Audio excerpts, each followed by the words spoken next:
So what's going on, big dog?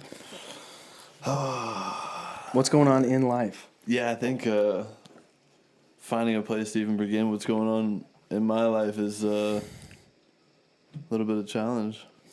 I got a lot going on right now. I think most importantly, trying to figure out like the foundation of my recovery personally. Okay. I feel like every year something happens where it's like, having to reanalyze like, what is my recovery? Okay. And, what it really comes back to is, the stuff that I originally started on. Going to meetings, Right. service work, higher power. You have to recommit to your foundation every year. Me Absolutely. too. I mean, me too. I think that's probably part of the process for everybody. Yeah.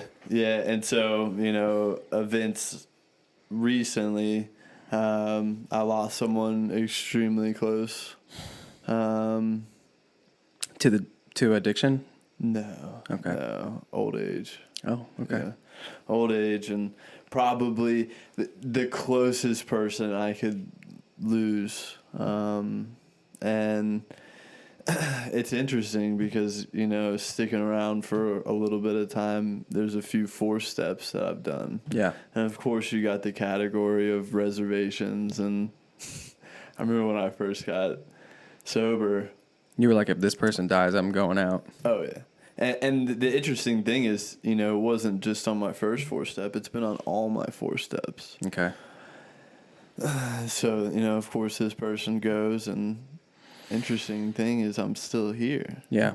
I remember, I went to their funeral on last Wednesday, and, I came back into town, and, in my head, I'm justifying all these reasons why I shouldn't go to a meeting. Yeah. It's insane. Right. Like, why would I not go to a meeting? Right. But yeah, wow, man, like it really has been an interesting perspective shift in what I have going on and what I value. Yeah. I don't have much family. And so, that's something that it's really incredible to be able to have a family in recovery. Yeah. I have the freedom to choose who I want and surround myself with. Yeah. And I know 5-6 years ago that was not an option. It was people in the hood, people in the dope house, whoever was around to get me what I needed, that's who I surrounded myself with. And it's like, wow, I have the opportunity today to really decide what my life looks like on a daily basis. Yeah. So yeah, I mean, man, I think, I'm particularly in a pretty interesting time right now where, I've never lost anyone, close. Of course, being in recovery, there's people like friendships where, people go back out and find that path for themselves, and, maybe the suffering is too great and, they got to move on. Yeah. But family-wise, it's never been anyone. So. Yeah, that's tough, man. Yeah. It's tough too, like, was it like a grandparent? Yeah, it was my grandma. Dang. Yeah. Yeah. She was, really influential to my whole path and my whole life, and yeah. I'm sorry, man. It's all right. It is, and it's not, right? It's like, God, it's like I'm so bad at dealing with death. That's like the one thing that's. I mean, obviously, it should be really. I guess it's just like so hard to lose people, man, and just to never be able to talk to them again. That feeling of. You know what? My grandfather. Died when I was like 8 years old, but I had kind of lived with him my whole life because it was me and him and my dad that lived together. Wow. So it was like losing another parent. Right. You know what I mean? Yeah. And, I had dreams about him where I would talk to him, acknowledging the fact that he had died and stuff up until I was in like my 20s. Wow. I'd be dreaming about it, and he would come to me and talk to me in my dreams. And he'd be like, I remember this one time I had this crazy dream where I was like hosting a party and there was all these people at my house. And he arrived, and he was dressed like a duke, like very regal looking. Yeah. And I was like, hang on 1 second. And I was like running around, like trying to make sure everybody was happy at this party. Yeah. And he'd look at me and he'd be like, James, I have to go. And I'm like, hold on, just 1 second. You know, I'd be like running around doing all the, and like whatever I was doing was so completely trivial and meaningless in comparison to like having this opportunity to talk to him. Yeah. And he's like, James, I got to go. And he started to leave and he got in a horse-drawn carriage and I ran and leaped into the carriage with him. And I was like, I'm sorry. Like, he's like, I got to go. And I was like, where have you been? I haven't talked to you in a long time. And he goes, well, they'll only let me come and see you once a year now. Wow. I was like, who are they? You know? Wow. But he was like, I don't have time to talk about all that. It was like very much like an action film. He's like, I have something to give you. And he opened up his hand and it was a little tiny diamond in the shape of a heart. And I like knocked it out of his hand. And I'm like, I don't even want that. I just want you. Yeah. And that was the end of the dream. I don't know what the diamond represented, you know? I mean, I think it's telling that it was in the shape of a heart. Like, clearly it was like a precious love or something. You know, it's a precious, rare stone. You know, it's a precious love. And I was like, I don't want like a diamond. I want my grandpa back, you know? Yeah, it's interesting, man. Like, you bring up the dream. I had a dream last night about it, you know, of where I'm in this situation in my dream where, you know, I'm with someone. I don't remember who it was. And they're like, you're so emotionally, you know, detached. What's going on? And, you know, in the dream, I'm justifying my behavior by, you know, my grandma passed. Right. And it's interesting that you bring up the dream, and I had that dream just last night. Yeah. But, I mean, you know, you look at the freedom of recovery, being able to walk through this thing and having the option, you know, of am I going to drink or use today? Right. Well, you know, right now the obsession has been lifted by a spiritual experience. Mm-hmm. You know, I'm not craving, and you know, I feel like right now the world is so open. Yeah. You know, to be in this spot where it's like in the past there was two things. Right. It was, if I go to prison, I'm gonna get high. If my grandma dies, I'm gonna get high. And it's like both those things have passed, and it's like a free realm. It's like, you know, all this open space is kind of opened up, and it's just, yeah, man, it's just real interesting to live life right now. Yeah. Freedom. Yeah. You know, when you were saying like how, you know, you have to recommit to your program from time to time. Yeah. I feel like that's like the truth for so many things other than just the program too, though. You know what I mean? Yeah. It's like every once in a while I forget that like life is magic. Right. You know what I mean? Yeah. And I get lost in the humdrum. And then I'm like, and then I have like a weird realization that like, oh, I could be like doing this completely differently. Right. You know? Yeah, it's interesting. I heard, like, God, man, I must have been on like social media or something, but what it talks about is, you know, your process. Mm-hmm. You are committing to something in your life, okay? And don't worry about what everyone else is doing. You focus on watering your grass, because the moment that you look at someone else's grass, your whole process is messed up. And that's like, it's like, wow, man. Like, you know, I'm always thinking about other people's stuff and how I can get there and get that. And like, you know, at the end of the day, it's the interesting stuff. It's like, this is what I have. Like, why would I not work towards this? You know, I got all these crazy hobbies, man.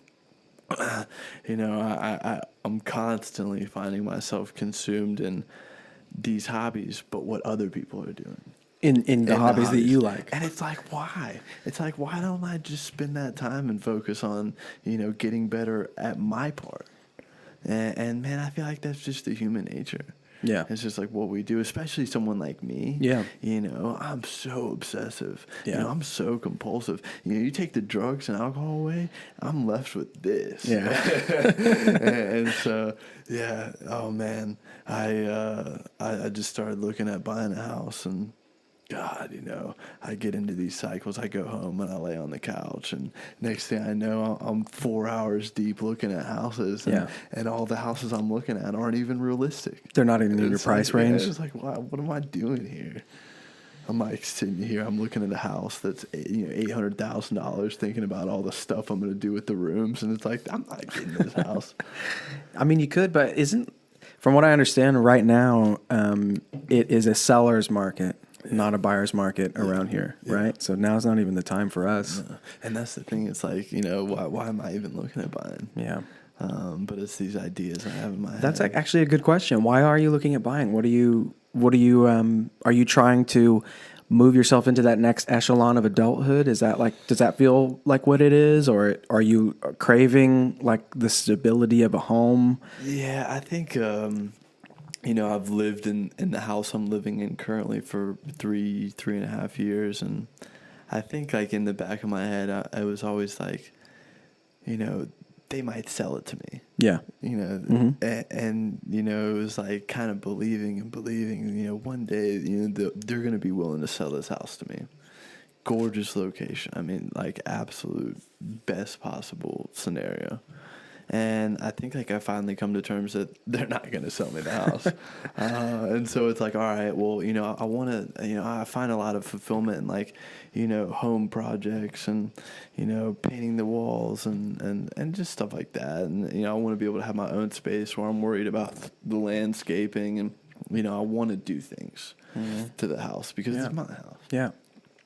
So yeah, I came up with this grand idea. It's like, all right, maybe I might be ready to buy a house. And now it's like, yeah, you might be, but you might be even more ready if you wait till it's a buyer's market again. Yeah. Yeah. And then you're not like screwed paying for something that's never going to retain the value. I mean, real estate's always a good investment. Yeah. But yeah, I know that feeling of like, okay, so you know how I had my truck and I got that new car. Yeah. I never had a car that I cared enough to take care of. Yeah. Now I like really want to take care of my car. Yeah. I installed a cold air intake on it. I'm going to put like a new exhaust on it. Yeah. And owning the thing that you care about and like making it your own is a completely different experience from just living in an apartment. Yeah. You know what I mean? Oh yeah. Did you see my car when it had the tar on it? Yes. Oh man. Yeah. I was so jazzed on my car, and I feel like now it's like, devastated. You know what? I can hardly tell now. Yeah. I was looking really hard at it the other day to see if I could still see it. It's going to get painted actually today. Oh really? Yeah, same color? Yeah, same color. You weren't interested in trying to? I mean, you and I have the same color car. I don't think insurance would have allowed me to get a new color. I think that was like one of the requisites. Is I didn't even engage. White is a good color anyway. Yeah. It doesn't get as hot as other because it reflects the heat instead of like whatever retaining it or whatever. Yeah. I have the model car that I have. They have this really cool color that's basically my favorite color. Really? And they didn't have that one where I went to purchase the car. Yeah. I do really like this pearly white color, but that's my favorite color. So now I'm kind of obsessing about color? It's a bluish green, like an aqua green. Here's the thing, man. Like I remember when I bought my car, I was like, I want black, and I'm not willing to, entertain anything else. Mm-hmm. And they were like, yeah, we'll get you in a black car, but we got to order it and paint it. And it's going to be 3 months. Mm-hmm. And it was like, I just blew up my last car. It was like, I don't really have 3 months of driving a rental, and, I can't afford that. And what they had on the lot was the white one. And it was like, all right, well, the white's elegant. Like, I'm just going to get the white one. And if for whatever reason down the road I don't like it, I'll just get it wrapped. Mm-hmm. Dude, I'm telling you now, I don't think I'll ever get, a different color car than white. Yeah. I'm in love with it. Yeah. I love it. Yeah, because it's harder to tell that it's dirty for one. Yeah. And I just feel like I've seen my car in black and silver and red and blue, and nothing gets me like the white. Yeah. I do really like that blue green though. It's like my favorite color of all time. You know what's funny? When I got clean, I thought for the longest time my favorite color was purple. I do really like purple. Purple's a great color. But then I looked around my house one day and I was like, man, everything's this like aqua green blue color. Yeah. And then I was like, I think that's my favorite color. Huh. I think I've just been saying to myself, because I liked the idea that I like purple more than I actually really liked the color. I realized that I didn't even know what my freaking favorite color was. I feel like we originally talked about like the journey and recommitting yourself to recovery, but like a huge part of that for me is like figuring out who I'm not. Mm-hmm. God, I mean, I remember when I first, entertained this idea of just worrying about who I'm not, my mind was blown. I remember for years, I mean, I've been in and out of treatment since I was 16. Right. And so, that kind of puts you in a pretty weird spot being that young and having to go to meetings and lockdown treatment and stuff like that. And, I remember being 18 and, being in a really dark spot of just like, what am I going to do? Like, I need to figure this out. Like, I'm running out of options. And one of the things that I thought was my answer was, I'm young, I just need to figure who I am, figure out who I am. And so, then carries on a journey of trying to figure out who I am, but life's a mystery. And it's like, if I could figure out who I am at 18 years old, the world would be blown away. Right. People are like, yeah, I know who I am. I don't believe that. I really don't. I feel like how I am, like I'm constantly changing. I'm not perfect. I'm learning from my mistakes, or at least trying to learn from my mistakes. A little honesty. And yeah, man, like I was in the woods. I went to a wilderness treatment center, and it's the middle of winter, and it really gets you down to the bone and shaves off some of that, those walls. And I remember it got presented to me, and it was like, figure out who you're not. And I started thinking about some of the stuff that, like, I am and I wanted to be. I wanted you to see me as, like, I skateboard and I wakeboard and, I listen to music and go to festivals. I want you to see that. Right. It's interesting. Oh, man, I could go in forever, but it's interesting. You see people at concerts. And I'm going to get off on a tangent, I know I am. But I used to do this thing where I would take pictures at concerts and festivals. And what would be going through my mind is, I'm going to take this picture because if anyone asks me about this concert, I need to show them that I was there. And it's like, the picture's not even for me. It's beyond for me. It's for all these other people that just might ask if I was there. That's like the essence of social media, you know? Oh, man. And so... yeah, I'm in the woods and I'm starting to think about all these things that I want people to think about, want to identify me as, and it kind of just really smacked me over the top of the head. It's like, I could go on and on and on and on and figure out all these things I want people to think I am, but like what's really important to me is like kind of figuring out some of the stuff I don't like.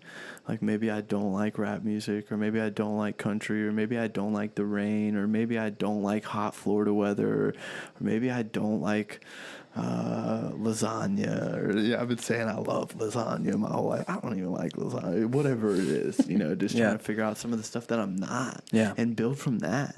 And like that's really like I feel like a few years in recovery, like I've really based a lot of stuff on that because, man, for so long, like I had a year sober and I had worked the 12 steps and, things were going really well, but man, I'm a people pleaser. Yeah. I just want everything to be okay and I want you to like me. And that was a huge downfall in my last, relapse of just trying to get everyone to like me. And I'm consumed in all these things that I don't even like myself. Right. So, yeah. No, I feel you, man. I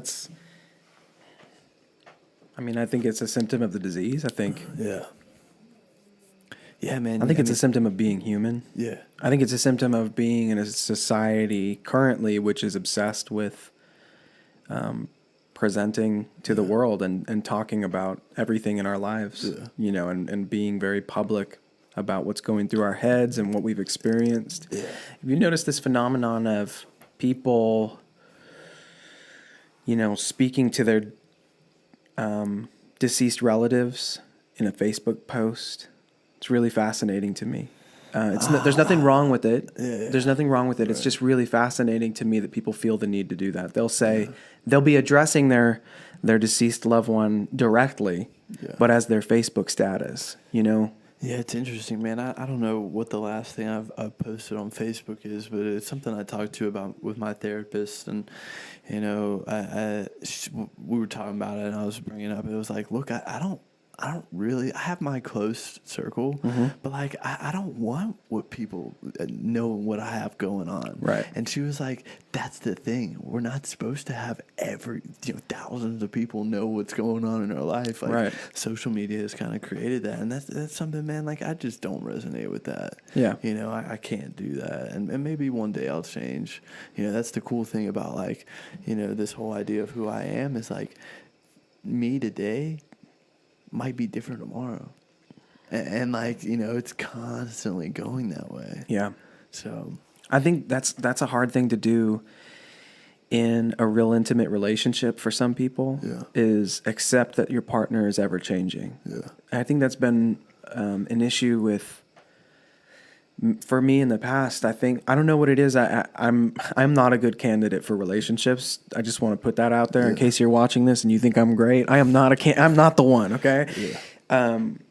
Like, I have this problem that keeps cropping up wherein my partners expect me to be the same guy I was the day before. And I'm not. I'm always changing. And I'm like, I want to try this new thing and maybe I'm going to get really into it or whatever. And I think that it's hard for people to go with that fluidity sometimes, you know, and I don't know, I've just been thinking a lot about, I know we talked about this before I turned the camera on, and this is not for any express purpose, but I am dealing with, you know, an addiction to relationships in my life, you know, and I'm trying to right now learn to just be alone and get through those lonely times and not do the same thing that I do every time, which is fall massively in love with a person, devote my entire life to getting them to love me back, and then getting scared and running. Terrible pattern, really hurtful for me and for them. And I'm just trying really hard right now to just, and I do feel really good right now. And I'm noticing that one of the things that I do love about myself that was hard, seemed to be hard for other people to love about me, is that I am changing all the time, you know, and that I want to try new stuff, that I want to travel to all of these places and go on adventures, and I can do that stuff alone. That's fine, you know, and not needing to be, you know, joined at the hip with somebody. Right. Yeah, I think, you know, man, so coming up on 4 years and, you know, I'm doing all this, you know, finally I'm doing all this work in therapy that, you know, I guess I've kind of been putting off, but that was something specifically with my grandmas. You know, I had all these, you know, my parents weren't necessarily healthy attachment relationships. And so, you know, what was explained to me was, you know, my grandma was that secure attachment, right?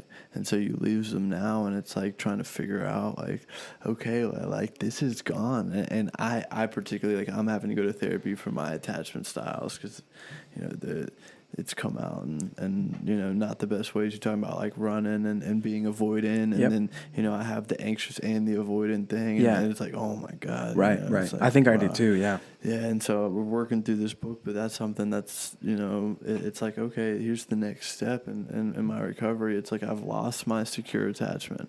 The only person in my life realistically, and it was a woman, and so that's more significant. And it's like, okay, well, like, now I'm left with myself. You know, of course I have my network and, you know, recovery and friends and stuff like that. And it's like, all right, well, like, here we are now, you know, and all I want to do is be alone, and all I want to do is just sleep and rest, and it's like, okay, you know, like, I can do that, but like, here's what's next, and it's gonna come no matter what.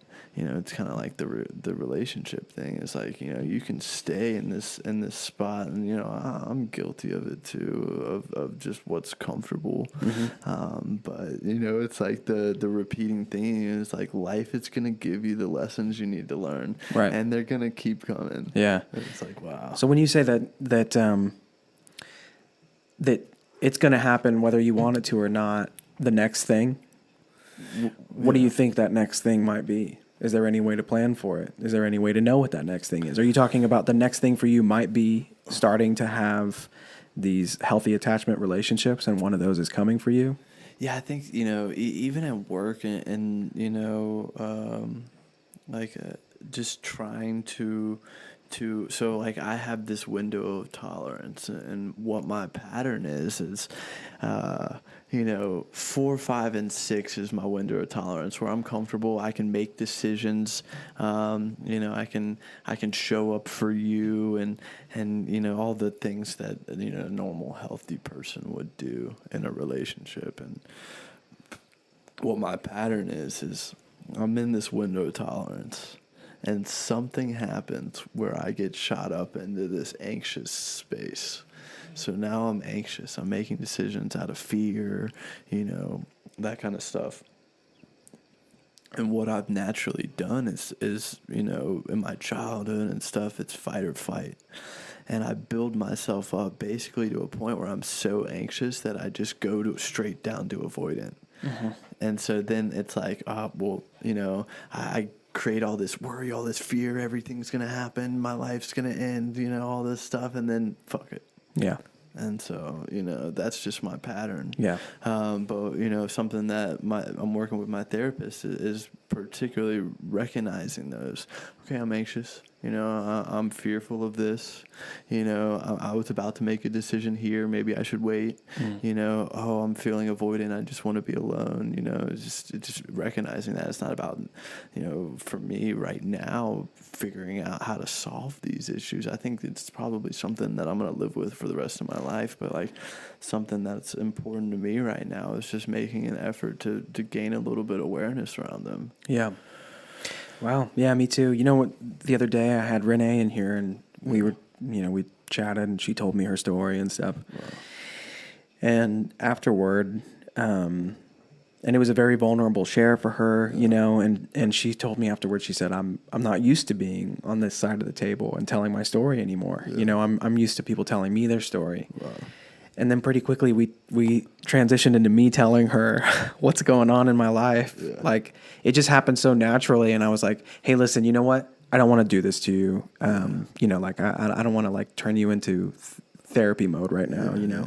She's like, it's fine if you want to talk about it. I was like, great. So I started, great. Yeah. So I started opening up to her. Hold on one second. What, you got some stuck cords? Yeah. My cord was stuck on the chair. So I started opening up to her and telling her about some of the stuff that, I've been dealing with for a long time. And the consensus by the end was, wow, you would really benefit from some therapy. And I've done therapy for like short periods of time. Yeah. And doing the 12 steps and having a sponsor that I'm accountable to, that I talk to on a semi-regular basis, I could talk to him more, has been very therapeutic for me. Absolutely. But what it's done is shown me the places that I'm going to need a therapist for, because he's not my therapist. Yeah. He's my friend in recovery that is kind of helping me do the steps, which is very therapeutic, by the way. Yeah. And I've grown a lot, but I'm really ready for that next phase of working on myself and doing some deep work with a therapist. Yeah. Clearly, I have a lot of trauma that I haven't, that I don't know a healthy way of dealing with yet. Yeah. So... And Renee was like, that's trauma. And I was like, oh, wow, yeah, duh, right? Yeah. But it didn't seem that way to me. It was just like, this is a troublesome thing from my past, No, trust me, I get it. I'm a shredded human. It's like you took a piece of paper and it's like kind of taping back. I'm never going to be the same, right? I'm taping it back. But yeah, man, like, so my therapist, we have a long, history. She was my guide in wilderness the first time around. And so she's known me this whole time. I mean, she saw me from day one. I was 108 pounds, just a bag of bones, face sunken in. Wow. It's unbelievable. But so when it finally came time where it was like, all right, I need to reach back out, I need to do something, and it's sobriety, man. I feel like I went through so much pain and addiction, so much pain, so much darkness, but something, it's like that pain still comes up in sobriety, and it's like, I reach back out and I let her know what's going on. And it was really interesting because I've worked with her in the past on multiple occasions for multiple years. And one of the first things she says is, I knew you were going to come back. Wow. She was like, I knew this was going to come up. Yeah. But only when you're ready for it. And I was like, wow, what do you mean? What do you mean by that? And she's, it's kind of cryptic. It's like, oh, man, like... Yeah, that's rough. That's rough. But yeah, man, it's been a hell of a journey just going back to therapy. I mean, I can never imagine where I'd be at in the last few months if I didn't go back, you know. It's been something that's been so important and so influential in just a small amount of time. Yeah. That's cool that you have a long history with your therapist too, because that's so helpful, right? Like, you've seen me at this point, you've known me at this point. Like, it's hard building that new relationship with someone, especially when it costs a bunch of money. You know what I mean? And you're like, all right, hold on, let me just try to fast track you to understanding who I am, so that we can start talking about the real shit. You know? Yeah. I think something that's interesting about that is, you know, even in therapy, like, I feel like I have a decent understanding of what therapy is. When I used to see her, like, maybe, like, I can't remember if it was, like, 2 or 3 years ago, it got to the point where, you know, just like we were talking about on social media, like, I would go into therapy and only talk about stuff that I wanted her in the light that I wanted her to see me in. Right. You know, I'm like, work's great, you know, personal life's great. You know, I'm thinking about getting a dog or just stuff like that. You know, and at the same time, I got this, you know, swept carpet, you know, everything's under the rug, and I'm only showing her just a little bit. Right, the whole iceberg is down there under the surface of the water. Yeah, but now, you know, we're starting to really get down there, and it's like, okay, but it feels good, you know. Yeah, I do feel hopeful. I'm hopeful too, man. Yeah. It's essential to maintain optimism. Yeah, you know, I'm getting ready to move back to LA, right, and that's a city that holds a lot of painful memories for me, but it's also where I got clean. Yeah, wow. But it's been, you know, the side of a years-long toxic relationship to my addiction, to adoration from other people. Wow. So I'm trying to learn to navigate loving what I do, and not having it be toxic and unhealthy for me. Because, you know, it's been this whole year of the pandemic and stuff, I haven't been able to basically perform and do the thing that I do, which I think was kind of good for me, because I didn't realize that I had a toxic relationship to my career. You know, I was just giving and giving and giving and hoping and praying that this thing was going to turn into like an overnight success. I mean, you know, 12, 14 years into the game. Right. But, you know, not performing and not receiving that adoration from people, and not having people tell me constantly, you're great, you're great, you're great. You know, you blew my mind tonight, blah, blah, blah. Has been really helpful for me to see how addicted I was to that, you know, that energy, you know, that feedback. If you had to choose, and this is all hypothetical, of course, and you know, or maybe possible, who knows? If you had to choose, would you rather be 100% theater or 100% rock star? You got to give up one. Which one are you going to choose? And don't worry about it. If all finances are covered through both of these things, everything is, you know, everything's worked out, but you got to drop one. Which one is it going to be? Wow. I mean, my knee-jerk reaction is I would give up theater. That's my knee-jerk reaction. But is being a rock star sustainable? Now, when you say the word rock star, do you mean hella famous rock star? You tell me. Because for me, like, having a career as a touring musician versus having a career as a person who does theater is really the distinction that I was making in my mind. But if you're talking about being a hella famous rock star or a person who makes a living doing theater, that's like vastly different to me. I don't know if I'd want to be hella famous. You know, I used to want to. There's a part of me that wants to. I think the main reason that that's appealing to me is because I really want people to hear my music. I want people to show up at my shows without me having to beg people to come to my shows. I'd like people to just show up at my shows. That's the main thing. And it's not that I'm like, that I want to avoid the work of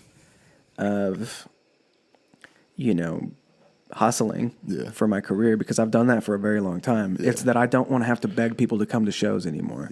I would like for people to just show up to shows a venue to know, okay, he's going to bring people. We can pay him, you know, $1,000 to play a couple hour set. And people are going to sit there and be quiet and listen because they appreciate and respect the things that I create. That's all I want. I want that so bad. Yeah. Oh, man, I get that. So I started building these synthesizers, and they're so complicated and so fast. And, you know, I suck so bad. Like, I'm struggling learning them. But so I played a show 3 weeks ago.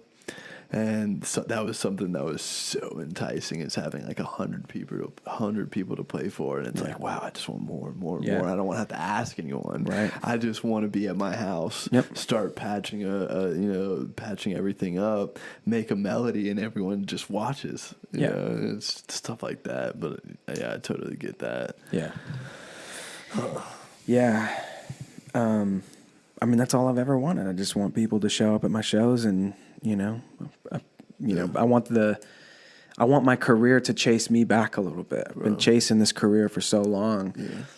And that may not happen for a while. But the thing that I've realized over this last year is that I can be successful in a really, really wide array of different things. So, like, if I want to become something else, learn a different skill, if I want to transition and spend some time doing something else, I can be successful at that, you know, because in my mind for the longest time I was like, it's art or nothing. You know what I mean? For sure. But you have to subsidize yourself as an artist nowadays, because back in the day, someone might fund your life as an artist. They might go, you're great, I'm going to be your patron of the arts, and they're going to subsidize you and pay you to be an artist and to create art. That doesn't really happen anymore. You know, so nowadays you have to subsidize yourself. So you might have to wait tables to do the thing that you love. You know, you might have to get a different job or a career. And I was at odds with that for the longest time. Yeah. Because I really just want to focus my energy on creating. You know, I would like to wake up in the morning and sit down in front of the pen and paper and create all day long and play my guitar and grow my skills in that department. And I think that knowing that that's what the goal is, and having, you know, singular focus and having strong intentions makes that more possible. You know. I mean, like that. I forgot what it was. This had to be months ago when the lottery was like a bunch of money. It was like billions of dollars. And someone, I guess it was Sam upstairs, he had asked me, he was like, if you win, would you come to work tomorrow? I was like, yeah, I'll come to work tomorrow. So that feels decent. Yeah. It's good. But yeah, man, I totally get that. I mean, I have so many hobbies. I do so much. And, you know, I always think about it. It's like, all right, is it time to really start narrowing down some of these and putting in, you know, a little bit more extra work into some of these? And, you know, I think it's so interesting to be able to live a life and just be like, at any day I have a group of friends to do a hobby with. And that group is so different. And that's something that I really like. You know, I like I said previously, like, I don't have a lot of family, so I get to kind of choose what that looks like. Right. And you know, that's something that I really like. Yeah. Sometimes it feels like my hobbies are not just hobbies. It feels like do or die passions. You know, like if I don't do jujitsu a certain number of times per week, I feel bad, you know, and I don't think that that's good per se. I mean, I think it's what makes me, to a certain degree, you know, successful. Right. You know, that I can be good at multiple things. I'm not that great at jujitsu. I'm learning all the time, but you know, my level of commitment to that is pretty strong. Right. And sometimes I wonder, like, I'm like, my childhood dream is not to be good at jujitsu. So why do I feel like this like achy, if I don't do it, I'm not doing enough type feeling? Like, should I maybe, like you said, taper back a little bit on the jujitsu and just focus on my childhood dream and make my dream come true? Yeah. Or do I want to live a more balanced life and have many things I'm passionate about and just be, you know? And it's like, man, I'm a jack of all trades, you know?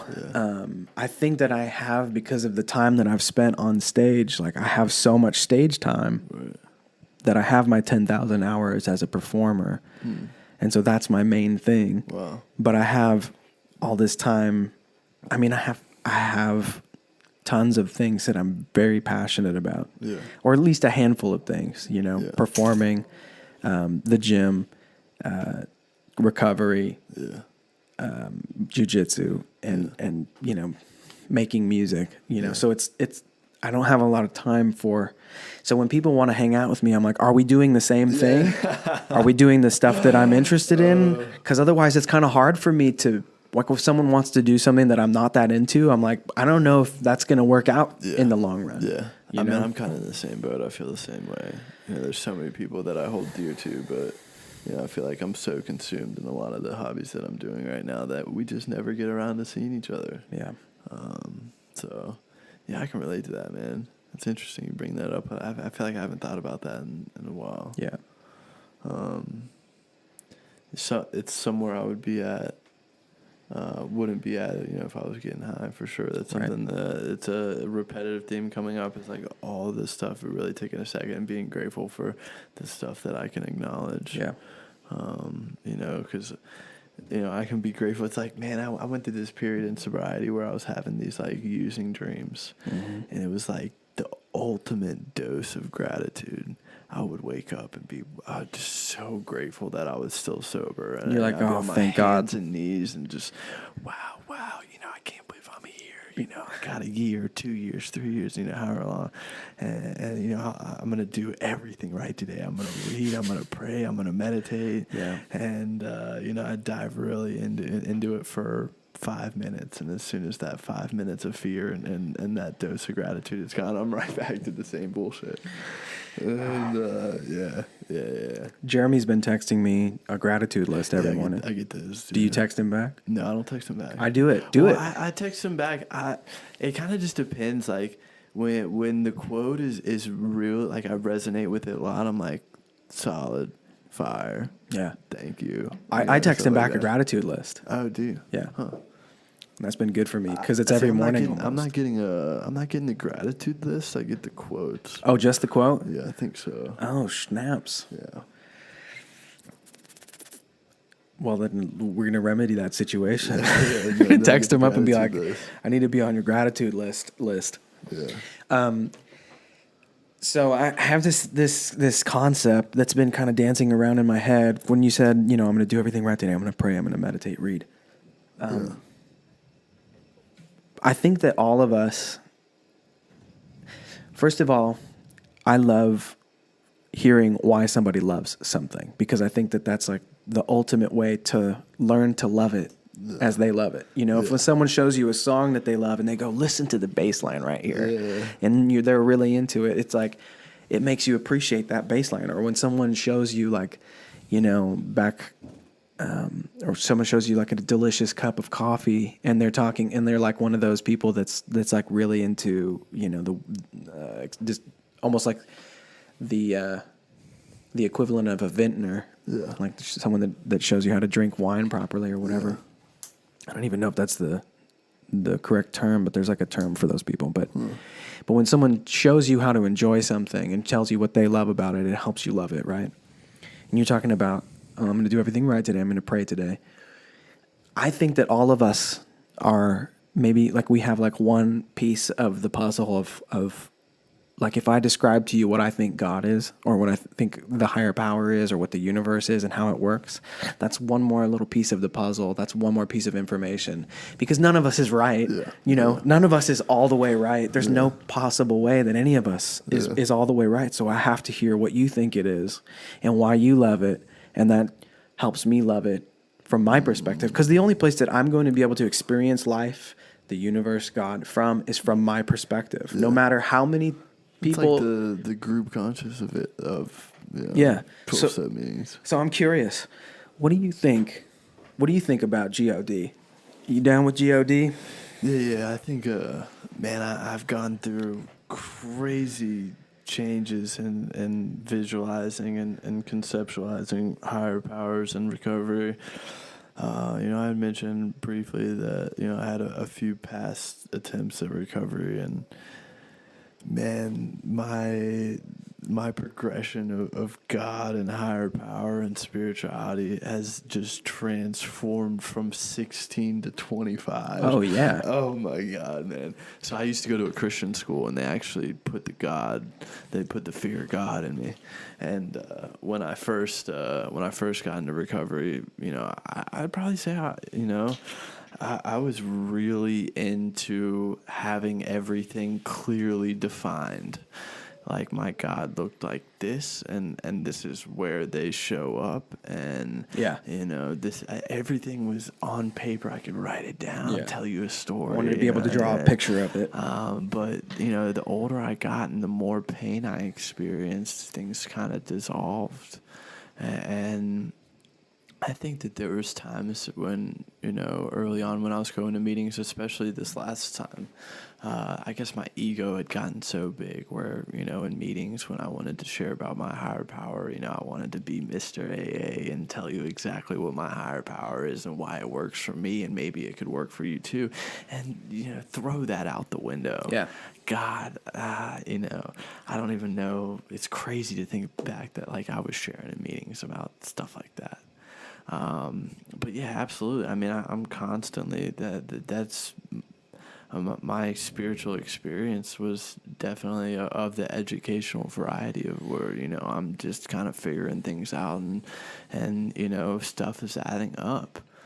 And even today, I don't have anything clearly defined. You talk about like a group conscious and defining love and trying to explain stuff. I'm probably one of the worst people to try and explain anything. Whenever I'm doing a training, so I'm like, just get it. This is it. Figure it out.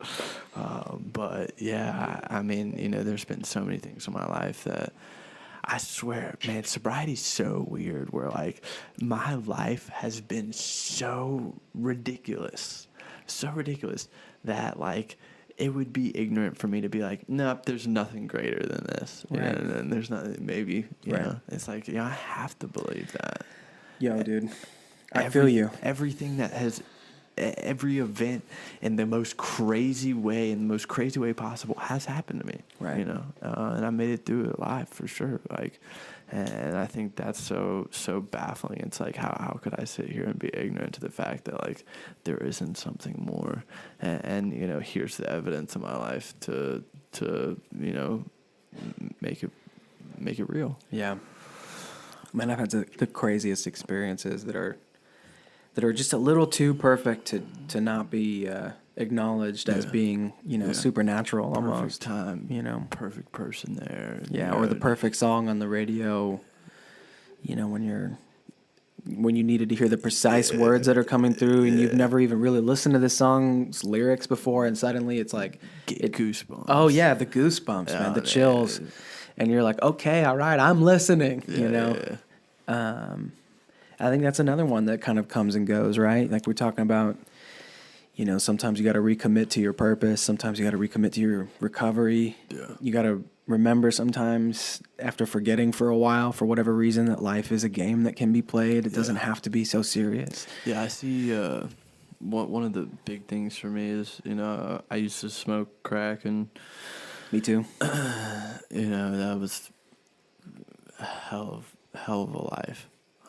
But, I see some people out on the street today, and, they haven't been able to come back.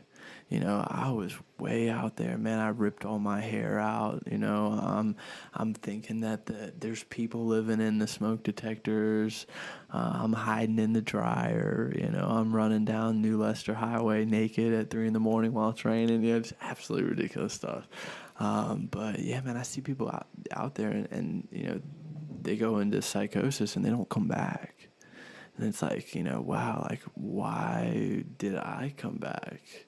I could have totally ended up like some of those people. And, that's always fascinating for me to think about it, is the way that, like, those experience has impacted my life today. I'm for sure traumatized by some of that stuff. Sometimes I'll wake up in the middle of the night and just be like, just like PTSD. Like yeah. But that's always something to think about. Is like, wow, like, why me? Yeah, I Why do me? think about that a lot. I actually was processing some weird, like, survivor guilt, Yeah. with my sponsor at one point, going, why do I get this? And, I have like very dear friends of mine that are still not getting it because that's we don't know. something Me and Jeremy used to talk about a lot, especially early on in the pandemic. Me and Jeremy had so much time together, and something in the morning had come up about, I guess, someone relapsing, and we talked about the differences, and we are not different at all. It's the same person sitting, side by side. There's differences of pain, but the opportunity is still the same. And so that's something that's like somewhat baffling. It's like, wow. And we're all, me, you, the room full of, people in the AA meeting, we're all vulnerable, just as vulnerable as the other. And so that's something that's like, wow.